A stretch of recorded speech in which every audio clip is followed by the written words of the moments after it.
By now, we've all heard of multiple cases from around the country alleging that legal immigrants are being caught up and detained in these sweeping raids right alongside all the criminals and illegals that everybody's cheering on being rounded up. But what if I told you these problems are hitting a lot closer to home here in the Tri-Cities than many of you may realize?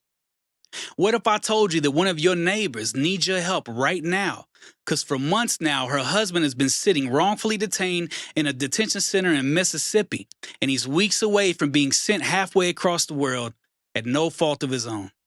At the beginning of the year, Tri-Cities native Becca Kamar reached out to book my media company to film her wedding ceremony. She and her newlywed husband, Othmane, were going to be holding a ceremony finally to celebrate with their friends and family the marriage that took place last year. We covered all the details. We were just waiting on the final date that everybody will be able to attend to lock it in. When I didn't hear back for a bit, I reached back out to follow up. And to my shock, I discovered that Othmane had been arrested from their home in Johnson City and had been held for months now in a facility in Mississippi with no idea what may happen until he finally went to court the other day. Well, that's heartbreaking. It really is, but he should have just done things legally, and this terrible situation wouldn't be happening. He had to have done something wrong, right? Here's the thing. Othmane has been here in the U.S. since 2015. He came here on an F1 student visa to attend the University of Central Oklahoma. He met Becca in 2023, and she made frequent trips to visit him all the way from Virginia and was even by his side on the day he graduated in May of 2024. After graduation, he applied for his OPT work visa to remain in the U.S. and was approved through July 2025. He then moved to Virginia. Him and Becca got married in September 2024, and then they hired the services of Boundless Immigration. They paid almost $2,000 to file his I-130 petition with the USCIS, which establishes their marriage, and they made preparations for his 485 petition, which will adjust his status to a legal residence once the I-130 petition is returned from the USCIS. They were led to understand that while he was actively in the process of being adjusted to full citizenship after their marriage, he was doing what was required of him to remain here legally and would have no issues as long as he didn't travel outside of the country during this time. So, why did ICE detain him? Because for some reason, at the end of March, his OPT visa was revoked. His notice to appear, provided by the Department of Homeland Security, simply states he was being detained because of his revoked status. But there's still no explanation as to why it was revoked. Now Othmane's caught in a state of limbo, and one that should not have led to him being snatched from his home and dragged to Adams County Detention Center in Mississippi, 11 hours away from his wife. Despite having been in the country for a decade, getting an education during that time, and doing that without any financial aid or any kind of social welfare, he then gets married, goes through the process to gain full citizenship, and in the current escalation in rounding up illegals, swept him right up with all the criminals many are celebrating the detention of. Now he has until August 14th for the I-130 application to be approved, or the immigration court's hands are tied. The fate of Becca and Othmane's future together depends on someone at the USCIS processing his I-130. If they don't get around to it, Othmane's heading halfway across the world, leaving behind a wife who just took on a huge financial burden by shelling out over $17,000 on lawyer and other legal fees to try and keep him from being taken for good. If you'd like to help, check the description below for the contact information of Senators Tim Kaine and Mark Warner.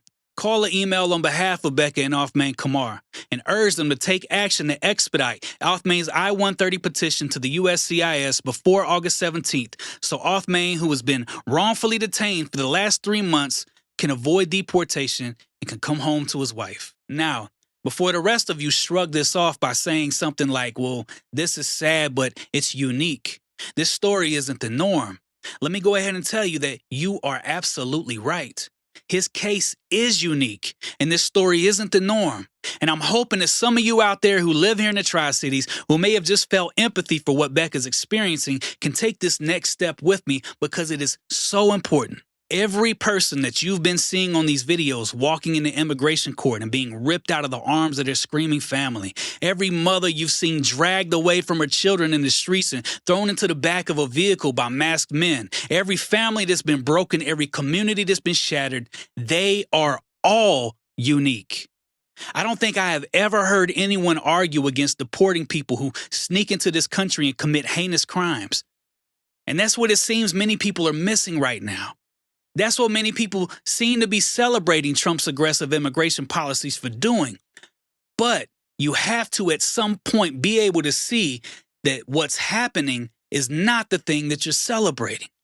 Real people trying to make it through this crazy life just like you and I, with real families and real responsibilities and real potentials and aspirations, they're all being treated like violent criminals. There is no circumstance I can imagine where celebrating that should align with American values. And of course, a lot of the conversation has gone towards comparing the situation to the rise of the Nationalist Socialist Party of 1930s Germany. And whether you believe that analogy is accurate or not is really inconsequential. I'm not here to convince you one way or the other. But I do, however, want you to know the answer to a question that I almost guarantee every one of you have asked before as you learned about the Holocaust growing up.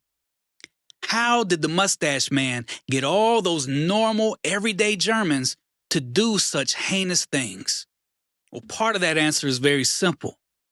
Dehumanization became a normal part of public discourse, and it happened gradually in calculated ways that shrewdly used every political and social lever at its disposal to direct a narrative that would appeal to one group to blame another for all their woes.